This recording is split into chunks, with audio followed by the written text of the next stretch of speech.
Paschimanchal DIG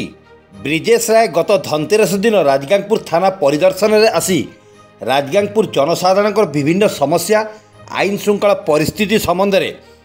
जिला SP प्रीत्युष Diwakar पूर्वतन SDPO अभिषेक पाणिग्राही थाना अधिकारी मनोरंजन प्रधान उपस्थित सांबादिकों सह आलोचना करथिले। आलोचना समय राजगांगपुर क्रांति ओडिशा सांबादिक राजगांगपुर पौरपालिका अंतर्गत ओसीएल डेली मार्केट और आखपाख अंचल जनसाधारण विभिन्न समस्या सह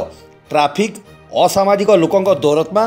राणीबंध माटीगेट वीर बिरसा मुंडा छक न्यू कॉलोनी अंचल बारंबार चोरी ट्रक बालांग ठारू छिनताई निशा कारोबार रोकने ओसीएल डेली मार्केट और राणीबंध विद्युत ऑफिस निकट में पूर्वर थिबा पुलिस आउटपोस्ट पुनश्च खोलने को दृष्टि आकर्षण करथिले। उक्त समस्या संबंध में डीआईजी ब्रिजेश राय एसपी प्रीत्युष दिवाकर एसडीपीओ अभिषेक पाणिग्राही और थाना अधिकारी मनोरंजन प्रधान सह आलोचना कर यथाशीघ्र पदक्षेप